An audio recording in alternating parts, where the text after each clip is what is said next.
조상이라고 생각하지 말라.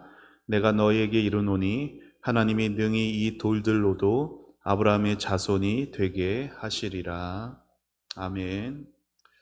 우리 앞뒤 좌우 계신 분들과 반갑게 인사하겠습니다. 참 잘 오셨습니다. 네, 참 잘 오셨습니다. 네, 이제 2월도 이제 막바지로 다다르고 이제 봄이 한층 생각나는 그런 시기가 된 것 같습니다. 우리의 마음이 더욱 주님을 향해 활짝 열어지고 우리의 모든 삶의 상황 순간순간들마다 우리 하나님의 선하신 인도하심이 여전히 나와 함께하고 있음을 굳게 믿으며 한 걸음 한 걸음 주를 위해 살아가는 여러분 되시기를 축복합니다. 우리가 은혜로 구원받은 성도이잖아요. 그렇죠? 우리가 은혜 받은 그렇게 구원받은 성도여도요.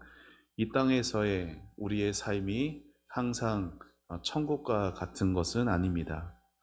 여러분, 우리가 가야 하는 본향이 어디입니까? 우리가 가야 하는 본향이 어디예요? 네, 천국이에요. 여러분, 영원토록 주님과 함께 천국에서 살게 될 것을 믿으십니까? 우리에게 그러한 믿음이 있습니다. 우리의 본향이 천국이어서 우리는 잠시 있다가 가는 이 땅에서의 삶을 나그네의 삶이라고 합니다. 나그네의 삶이 그치고 모든 것을 내려놓고 주님 부르실 때 아버지 집에 거하게 될 것이 맞아요. 그것이 분명히 맞는데 우리가 이 땅에 발을 붙이고 사는 동안에는 우리의 삶이 늘 천국과 같지 않습니다. 우리에게 늘 죄의 유혹이 있고 또 사단의 공격들이 있어요. 여러분, 사단 마귀는 이 죄라고 하는 것은요, 어떻게든지 우리에게 은혜 받지 못하게 하죠. 그래서 때로는 우리로 게으르도록 부추기기도 하고 또 우리의 마음을 지키지 못하게도 합니다. 그래서 때로는 거짓된 평화 속에 우리를 가두어 놓고 자기 영혼은 돌아보지 못한 채 오늘 내가 하나님 안에 있는지 하나님 바깥에 있는지도 모른 채 영혼이 메마른 채로 하나님과 멀어진 거리감을 두고 살도록 얼마나 쉬지 않고 일하는지 몰라요. 여러분, 성도가 주의해야 하는 그 거짓된 평화, 지지난 계속 말씀을 드리는데 먼저는 환경을 통해서 일어나죠. 그래서 성도에게는 가장 기본적이면서도 중요하게 마음에 품어야 되는 것이 무엇이냐? 겸손함이다. 여러 번 강조를 했어요. 나는 아무것도 아닙니다. 무엇이 없으면, 주님이 없으면은, 주님의 생명이 없으면, 주님의 능력이 없으면, 주님의 지혜가, 주님의 사랑이 없으면 하나님, 저는 아무것도 아닙니다. 우리가 이 겸손함을 놓쳐서는 안 돼요. 여러분, 우리가 이 겸손함을 놓치게 되면 우리는 얼마나 환경에 따라서 쉽게 좌지우지 되는지 모릅니다. 환경에 좌지우지 된다는 게 뭐예요? 어려울 때는 주님 붙들다가 그 어려움이 사라지면 주님 붙드는 것도 같이 놔버리는 게 환경에 좌지우지 된다는 거죠. 그리고 거짓된 평화는 환경으로만 오는 게 아니라 사단의 역사로도 일어납니다. 여러분, 우리가 그래서 지난주에 가슴에 손을 얹고 어떻게 우리가 고백했느냐? 선명하고 분명한 하나님의 말씀의 진리로 나를 채워주옵소서. 왜요? 사단 마귀는 계속해서 우리에게 거짓말들을 하거든요. 그런데 여러분도 느끼겠지만 사실 우리가 사단의 속임에 넘어지는 이유는 그게 사단의 속임이라는 것을 몰라서 넘어지기보다 그것이 사단의 속임이라는 것을 알면서도 거기에 대항할 힘이 없어요. 이거는 하나님이 주시는 마음이 아니야. 이거는 나를 넘어뜨리기 위해 사단이 나에게 거짓말하는 거야 라는 걸 알아도 우리에게는 그걸 이길 힘이 없습니다. 주님, 선명하고 분명한 진리의 말씀을 저에게 주옵소서 라고 하는 그 기도에는 주님, 저에게는 능력이 없습니다.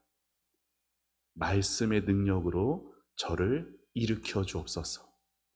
사단마귀의 거짓말이 거짓이고 진짜인 것을 분별하는 것, 거기에만 그치는 게 아니라 저로 하여금 옳은 것을 진리를 분별하고 그 옳은 것을 진리를 분별한 것에 우리가 따라 살아갈 수 있도록 주님 힘을 주옵소서라고 고백해야 되는 것이에요. 여러분, 우리가 선명하고 분명한 복음의 진리로 무장되어 있지 못하면 여러분 아무리 목사여도 아무리 장로, 권사, 중직자여도 주변에 들려지는 말들, 하나님이 아닌 나를, 사람을 높이는 그 말들에 쉽게 흔들립니다. 현혹돼요. 그래서 거짓된 평화 속에 살아가요. 거짓된 평화 속에 살게 되면은 은혜의 샘이 막힙니다. 그리고 죄악으로 삶이 활짝 열어지게 돼요. 여러분, 이러한 거짓된 평화는 환경을 통해서도 오고 사단의 거짓말을 통해서도 오며 그리고 말씀을 잘못 적용할 때도 옵니다. 어떻게 온다고요? 말씀을 잘못 적용할 때도 오는 거예요. 자, 오늘 말씀에서 마태복음 3장 9절에 이 말을 누가 한 말이냐? 예수님이 하신 말씀이 아니고 세례 요한이 한 말이죠. 세례 요한이 자기에게 세례 받으러 오는 유대인들을 향하여서 이렇게 말한 거예요.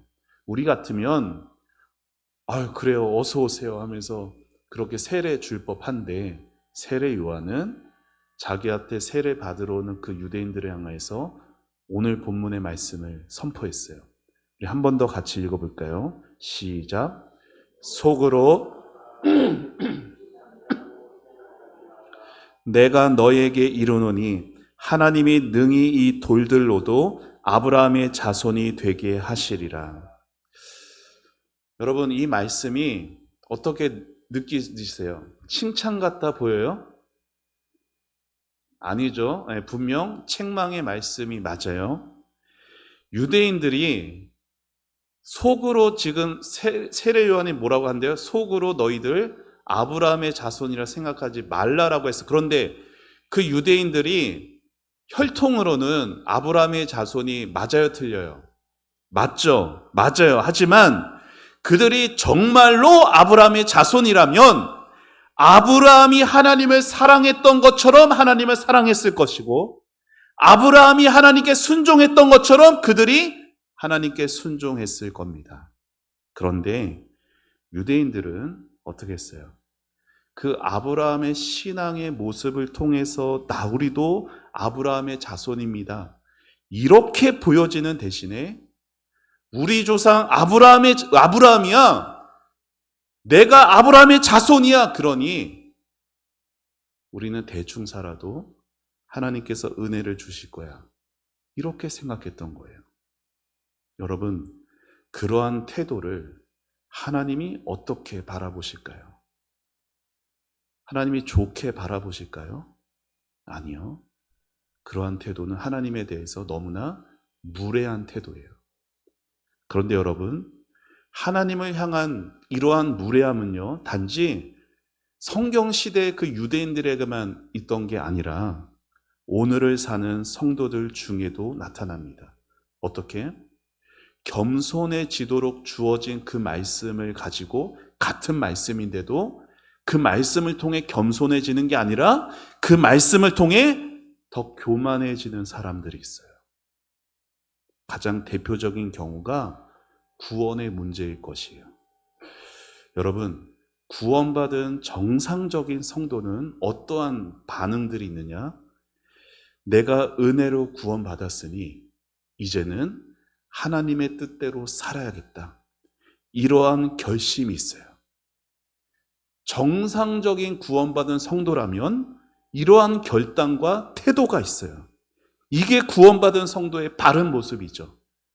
물론 여러분 우리도 알잖아요. 구원받았어도 정상적인 반응이 있다고 해서 그렇게 다 사라지는 것은 아니죠. 그러나 적어도 이러한 태도를 놓치지 않고 적어도 항상 이 마음을 가지고 사는 것이 성도의 바른 모습이에요.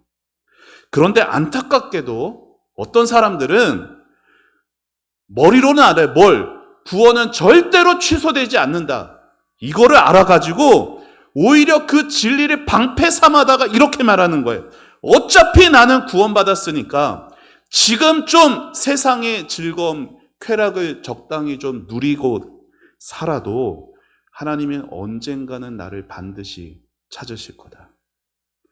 여러분, 이런 생각을 가지고 신앙생활을 하게 되면 그 삶이 어떻게 될까요?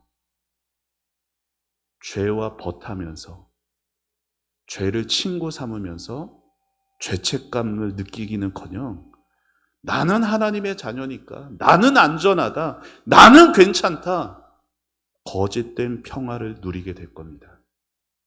이러한 모습이 하나님의 진실된 말씀을 자신에게 잘못 적용하고 있는 모습이에요.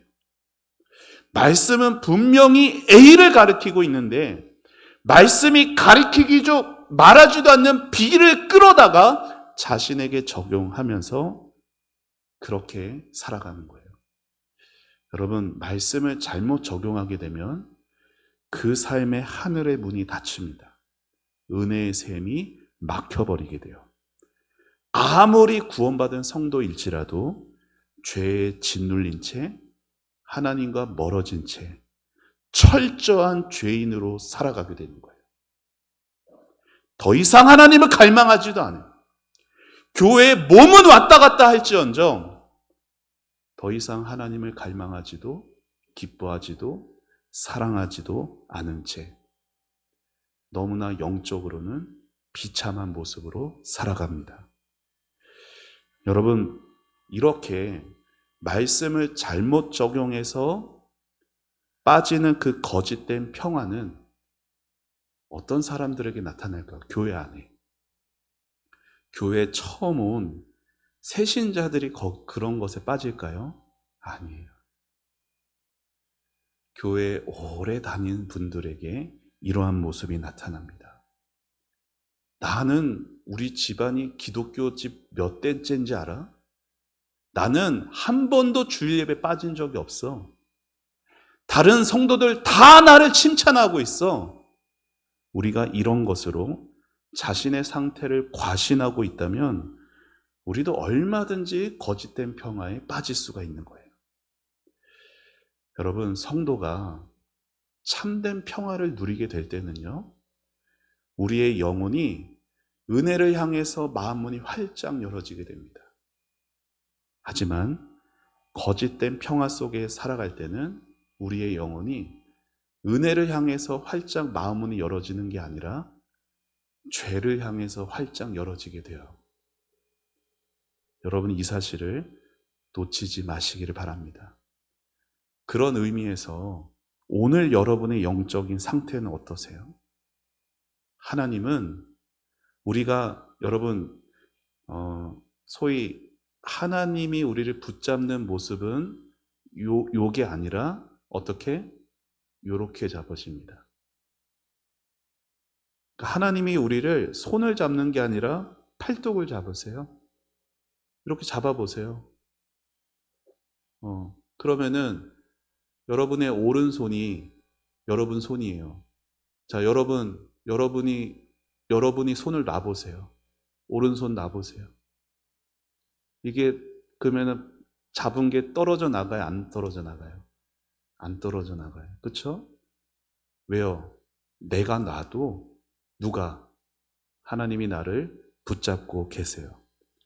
여러분, 우리가 엄밀하게 말하면 우리가 무슨 짓을 해도 하나님이 우리를 잡으신 그 손 놓지 않아요. 그건 맞아요. 그러나 그 손에 우리가 놔버린 채로 붙들려 있는 그 우리는 하나님이 나를 붙잡고 계시니까, 어차피 나는 천국 갈 사람이니까 지금 내 마음대로 살겠다, 이런 생각은 적어도 하지 않는다라는 거예요.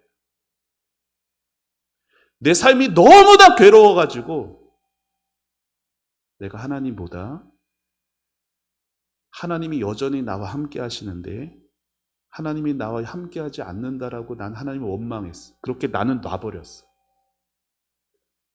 내 삶이 너무나 괴로워가지고 하나님보다 사람 더 의지했어. 돈 더 의지했어. 그렇게 해서 놓는 거지. 나는 어차피 하나님의 자녀니까 내 마음대로 살아도 하나님은 어차피 나를 구원하실 거야, 이렇게 생각하지는 않는다라는 거예요. 그렇게 생각하는 사람의 마음엔 정말로 정직하게 물어야 돼요. 정말로 나는 예수님을 믿는가? 여러분, 매일매일을 하나님의 뜻대로 살기 위해서는요, 어제 은혜 받았으니 오늘 이길 거라는 허황된 기대를 버려야 됩니다. 어제 우리가 죄에 승리했다고 해서 오늘도 내 힘으로 승리해 갈 수 있는 것이 아니에요. 그래서 우리는 오히려 늘 이 고백을 마음에 가지고 살아가야 돼요. 자, 우리 가슴에 손, 지금 3주째 가슴에 손 얹고 있어요. 가슴에 손 왜 얹었는지 기억하셔야 됩니다. 자, 오늘은, 2주 전에 왜 얹었어요? 나는 아무것도 아닙니다, 주님이 없으면. 지난주에는 주님, 선명하고 분명한 진리로 채워주옵소서. 오늘은 이 고백 같이 읽어봅시다. 시작. 지금 당장이라도 하나님께서 나를 놓으시면 나는 아무것도 아니다. 내가 잘나서 신앙생활 하고 있는 게 아니에요. 내가 잘나서 여기까지 온 게 아니에요. 내가 잘나서 교회 와서 세례를 받고 집사, 권사, 장로, 안수집사, 목사가 된 게 아니라고요. 하나님이 지금 당장이라도 나를 놓으시면 나는 아무것도 아닌 거예요. 여러분, 이 고백을 항상 잊지 마시기를 바랍니다. 성도 안에 은혜가 떨어질 때가 있어요. 여러분, 성도 안에 은혜가 떨어지게 되면요, 하나님을 위해 살던 삶이 다 부담으로 다가옵니다. 은혜가 가득할 때는 그런 생각조차 안 했거든요. 내 몸이 좀 힘들어도, 내가 가진 것이 좀 부족해도. 근데 은혜가 떨어지면 모든 것이 다 부담스럽게 다가와요.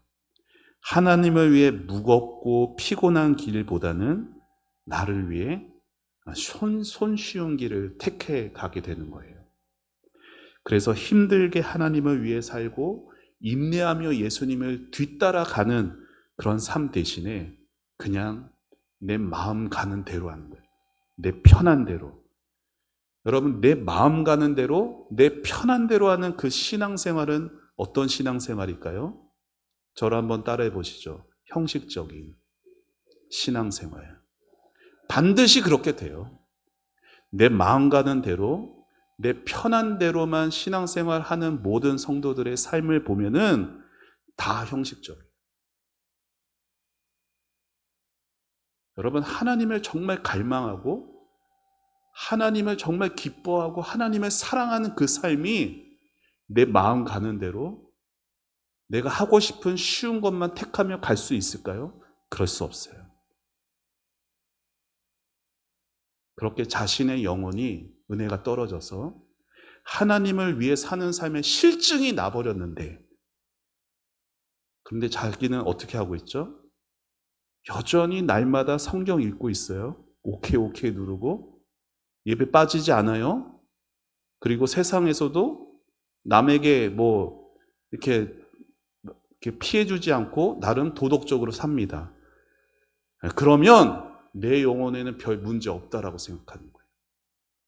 여러분, 성경 읽는 것도 빠지지 않고 예배에도 빠지지 않고 나름 세상에서 도덕적으로 사는 삶, 아직 믿음이 시작하는 초신자들에게는 대단하게 보일 수 있어요. 되게 어려운 일처럼 보일 수 있어요. 그러나 하나님이 보실 때는 문제가 될 수 있습니다.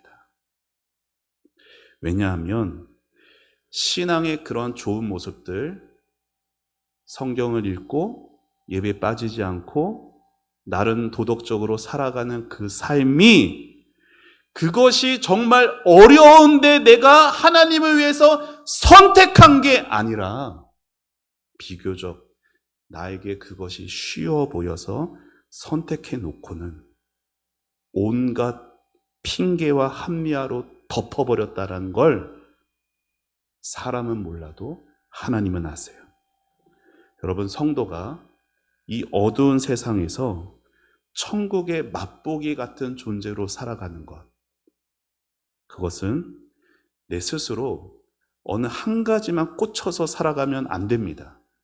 무슨 말이냐면, 가령 어떤 성도는 예배는 절대 빠지지 말아야 한다, 요 한 가지만 철칙으로 지키며 신앙생활 한다라고 생각해 보세요. 여러분, 물론 예배에 빠지지 않겠다라는 그 결단, 좋은 거예요, 나쁜 거예요? 좋은 거예요. 너무나 귀한 결단 맞아요. 그러나 성도가 예배에 빠지지 않는 것 하나만 가지고는 그의 삶을 통해 주님이 나타나지 않아요. 성도는 그래서 신앙생활에서 모든 삶의 균형이 중요합니다. 삶의 모든 것이 균형을 이루고 삶 전체로 거룩함이 드러나야 주님이 보여지고 천국의 맛보기 같은 존재가 되는 것이에요. 여러분, 나 하나 편하자고 어느 하나에만 예민해 가지고 나머지 것들 전부 다 무시해 버리면서 나는 예배는 빠지지 않아, 요것만 고수하며 살아간다면 결국 그 철없는 자기 생각이 신앙화되고 말아요. 그리고 그렇게 철없는 자기 고집이 신앙화되게 되면은 그 삶의 은혜의 샘이 막혀버립니다. 교회 안에는 생각보다 그런 성도들이 꽤 있어요. 자기 고집 하나 딱 세워놓고 거기만 몰두해서 가는, 나는 잘한다라고 생각하지만 성도의 신앙의 균형이 깨져버리면요, 은혜의 샘이 막히게 되는 거예요. 여러분, 우리의 신앙생활, 여러분의 신앙생활이 생명의 길이 되시고 축복의 길이 되시기를 축원합니다. 그런데 그러한 축복의 길은 편한 길, 쉬운 길을 택하는 삶이 아니라 좁은 길, 좁은 문으로 들어가는 삶이라는 것이에요. 그러니 신앙생활 하시다가 여러분, 저를 한번 따라해 보시죠. 마음이 깨트려지는 쪽으로 택하라. 마음이 깨트려지는 쪽으로 택하는 신앙생활을 하셔야 돼요. 마음이 깨트려진다는 게 뭘까요? 생각과 마음이 깨트려진다는 게 상처받는다라는 말이 아니라 우리의 생각과 마음의 이 고집스러움이 깨트려진다라는 걸 말하는 거예요. 언제 깨트려질까요? 나를 칭찬하는 사람들, 나를 막 위해주는 그 사람들하고만 있으면 깨트려지기 어려워요. 오히려 반대로 나와 생각이 다른 사람들, 나의 마음을 불편하게 하는 사람들, 그 사람들이랑 누가 같이 있고 싶겠어요. 그러나 그래도 그 안에 함께 있을 때에 주님께서는 우리의 생각과 마음을 깨트리세요. 그 길을 택할 수 있는 여러분 되시기를 바랍니다. 여러분을 향한 은혜의 샘이 다시 콸콸 쏟아지려면은 손쉬운 길을 택하는 삶에서 예수님이 가신 길을 택하는 삶을 사셔야 됩니다. 여러분, 혹시 성 프란시스라는 분을 혹시 아십니까? 이분이 1181년 되게 옛날 분인데 이태리 아시시라는 곳에서 태어났습니다. 이분이 태어난 그 집안이 아주 부유했다라고 해요. 근데 그가 젊어서부터 얼마나 탕자로 살았는지 몰라요. 얼마나 탕자였냐면 당시 사교계에서는 이 사람을 모르는 사람이 없어요. 탕자 중에서 아주 우두머리였고 뒷골목의 천재였다고 합니다. 그가 타락하고 탕자로 살아가던 어느 날 웅장하게 울려 퍼지는 합창 소리를 듣게 되었어요. 그 합창 소리 속에서 그는 잊지 못할 하나님의 음성을 듣게 됩니다. 그건 이거예요. 은혜 받은 자여 좁은 문으로 들어가라. 그 소리를 듣는데 이 프란시스의 마음이 막 움찔움찔거리고 그 영의 문이 활짝 열리고 거듭나는 경험을 하게 됩니다. 그래서 그는 소중히 여기던 그 뒷골목, 활락 다 집어던지고 전도자의 길을 가게 돼요. 그는 좁은 문으로 가련다. 이 한마디를 외치고 문둥병자를 찾아갑니다. 나병 환자의 몸에 입을 맞추고 거지들 속에 들어가서 함께 구걸하고 소외당한 사람들과 같이 살며 그들과 함께 지냅니다. 후대의 사람들은 그를 향하여서 예수께서 다시 이 땅에 오신 것 같다라고 말을 했다라고 해요. 그래서 그의 이름 앞에 세인트라는 말이 붙었어요. 거룩하다는 뜻이죠. 그래서 프란시스를 부를 때 사람들은 그냥이 아니라 성 프란시스라고 불렀습니다. 그가 이렇게 기도를 했어요. 자, 프란시스의 기도문 우리 같이 함께 읽어보시죠. 시작. 주님, 나를 당신의 평화의 도구로 삼아 주소서. 미움이 있는 곳에 사랑을 심게 하소서. 상함이 있는 곳에 용서를, 의심이 있는 곳에 믿음을, 절망이 있는 곳에 희망을, 어둠이 있는 곳에 빛을, 슬픔이 있는 곳에는 기쁨의 씨를 뿌리는 자가 되게 하소서. 오 거룩하신 주님, 나로 하여금 위로 받으려는 것보다는 위로해 주는 자가 되게 하시고 이해 받으려는 것보다 이해하는 사람이 되게 하시며 사랑 받으려는 것보다는 사랑해 주는 자가 되게 하소서. 주님, 내가 먼저 용서할 때 나도 용서받으며 내가 먼저 줄 때 나도 받을 수 있으며 내가 죽을 때 영원히 살 수 있음을 믿기 때문이옵니다. 아멘. 이 귀한 프란시스의 기도가 여러분의 기도가 되시기를 축복합니다. 프란시스가 뭘 듣고 이렇게 회심했다고요? 성가대의 찬양을 듣고. 이번 주 호산나 성가대 찬양이 있죠? 우리 호산나 성가대 찬양이 울려 퍼질 때 이러한 놀라운 역사가 우리 교회 가운데 있기를 소망합니다. 사랑하는 여러분, 하나님의 말씀을 바르게 적용하는 성도는요, 예수님이 가신 길을 뒤따라 가게 됩니다. 그 길이 좁아도 억지로 넣을 필요가 하지 않아요. 예수님이 가신 그 길을 내가 걸어갈 때 나에게 예수님을 맞추는 것이 아니라 예수님에게 나를 맞춰가며 가는 길인 것이에요. 그래서 우리가 고백했던 것처럼 지금 당장이라도 주님이 나를 놓으신다면 나는 아무것도 아닙니다. 이 고백을 가슴속에 새기면서 주님, 프란시스와 같이 나의 삶을 통해 예수님의 모습이 나타나기를 원합니다. 그 소원을 가지고 좁은 문, 좁은 길로 나아가는 것입니다. 그렇게 가는 그 길이 괴로울 수 있죠. 눈물 날 수도 있죠. 그러나 그 길 끝에 누가 우리를 안아주실까요? 주님이 우리를 기다리고 계시는 거예요. 저기 멀리서만 기다리는 게 아니라 내 손 붙들고 주님 나와 함께 걸어가고 계신 것입니다. 그 좁은 문, 좁은 길, 쉬운 길로 만드는 것이 아니라 늘 우리 주님께 어려운 상황, 갈등의 상황이 닥칠 때 주님이라면 어떻게 하셨을까? 주님이라도 그렇게 하셨을까? 생각하며 기도하면서 좁은 문, 좁은 길에 주님의 뒤따라갈 수 있는 여러분의 신앙이 되시기를 주님의 이름으로 축원합니다. 우리 같이 함께 찬양하고 기도하겠습니다.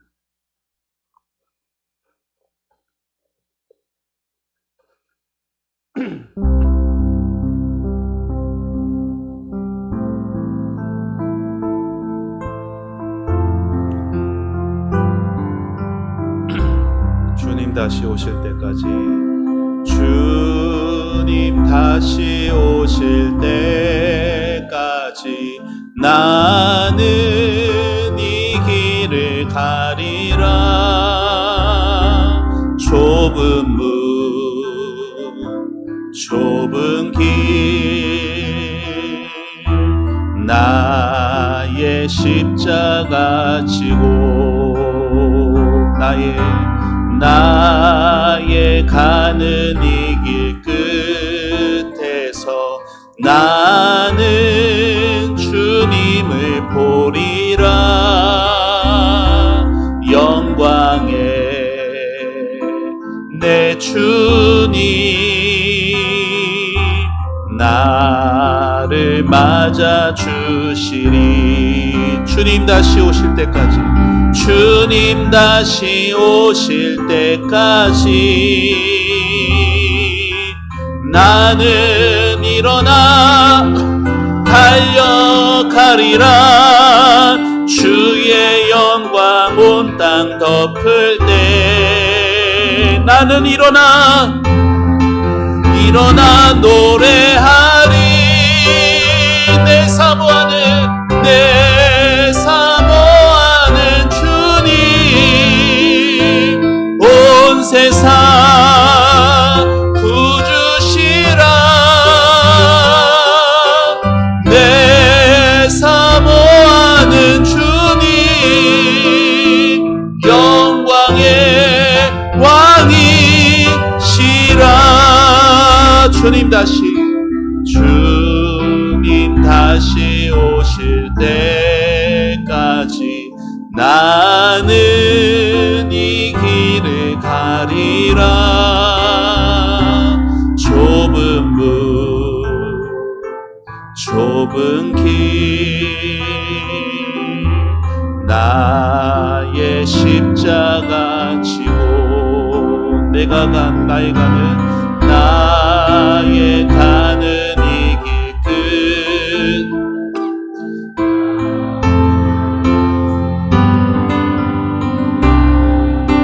영광의 내 주님 나를 맞아주시리.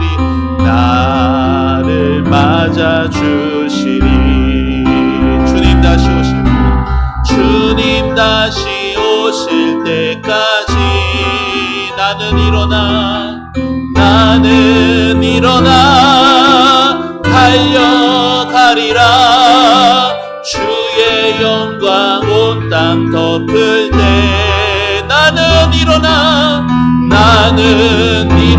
노래하리. 내 사모하는 주님 온 세상 구주시라. 내 사모하는 주님 영광의 왕이시라. 내 사모하는 주님 온 세상 구주시라. 내 사모하는 주님 영광의 왕이시라. 우리 말씀 생각하며 기도하기 원합니다. 사랑하는 성도 여러분, 여러분의 오늘 영혼의 상태는 어떠십니까? 혹시 하나님의 말씀을 잘못 적용하여서 거짓된 평화에 빠지고 있지는 않습니까? 저 혹시 주님이 걸어가신 그 좁은 길을 걸어가면서 적당하게 내 입맛에 맞도록 그렇게 적당하게 하면서 가고 있지는 않습니까? 물론 하나님은 우리의 연약함을 아십니다. 우리의 슬픈 마음과 상한 마음과 뭐에 괴로워하고 뭐에 힘들어하는지도 다 알고 계십니다. 무조건 하나님은 그 좁은 길로 우리를 몰아가시는 분은 아니십니다. 하지만 우리 마음 가운데 주님을 더 사랑하기를 원합니다. 저 주님의 뜻대로 살기를 원합니다. 주님, 내가 살아가는 모든 신앙생활에 있어서 주님 가신 길을 택하면서 좁은 길로 걸어갈 수 있도록 아버지 하나님, 쉬운 길, 내 입맛에 맞는 길이 아닌 주님이 원하시는 길을 택하여 갈 수 있는 신앙이 되게 하여 주옵소서. 주님이 오늘도 나를 붙드시지 않으면 나는 아무것도 아니오니 주여 나를 불쌍히 여기시고 주여 나를 긍휼히 여기사 주님 내 손잡고 주님 그 좁은 길 좁은 문으로 주님과 함께 걸어가게 하여 주시옵소서. 우리 다 같이 주님의 이름 부르며 우리 같이 기도하며 나갑시다. 주여 하나님 아버지 은혜를 감사합니다.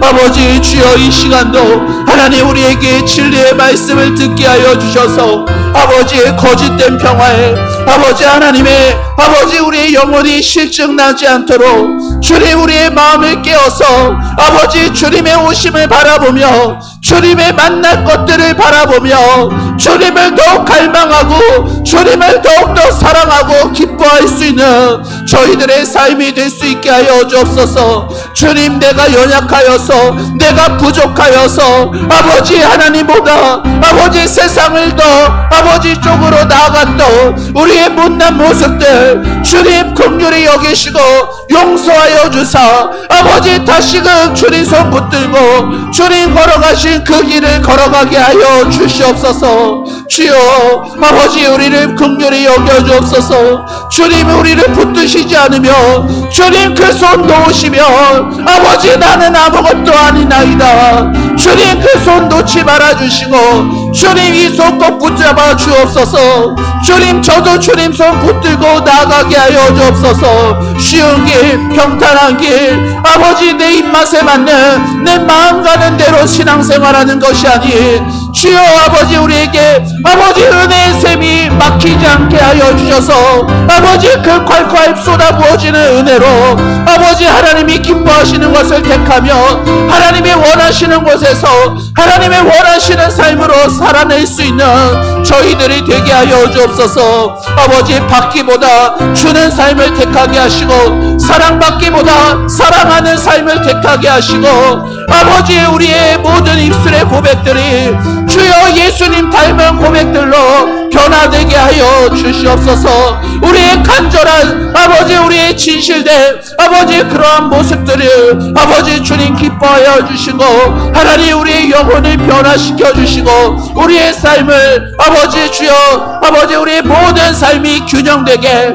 주님의 거룩하심을 나타내 보일 수 있는 우리의 삶이 되어서 아버지 우리의 모습을 보고 사랑하는 우리 아내가 사랑하는 우리 남편이 사랑하는 우리 자녀들이 우리 손주들이 아버지 예수님과 같이 아버지 되는 모습 예수님 가신 그 좁은 길로 가는 아버지 그러한 우리의 모습을 봉하여서 아버지 우리가 억지로 아버지 설득하는 것이 아니라 아버지 우리의 삶이 아버지 그들에게 아버지 감동 감화될 수 있는 놀라운 은혜로 나타날 수 있도록 주여 도와주시기를 원합니다. 주님 이 길 아버지 괴롭고 눈물나고 피하고 싶고 부딪히고 싶지 않은 길일지라도 아버지 주님이 원하신다면 그 길을 기꺼이 택할 수 있는 하나님 믿음을 허락하여 주옵소서. 우리의 고집스러운 아버지 우리의 교만한 모습들 좁은 길을 통하여 아버지 깎아지게 하여 주시고 낮아지게 하여 주시고 변화되게 하여 주셔서 주님이 원하시는 모습으로 만들어져 갈 수 있는 저희들의 신앙이 되게 하여 주시옵소서. 주여 역사하여 주옵소서. 주여 새 일을 행하여 주시옵소서.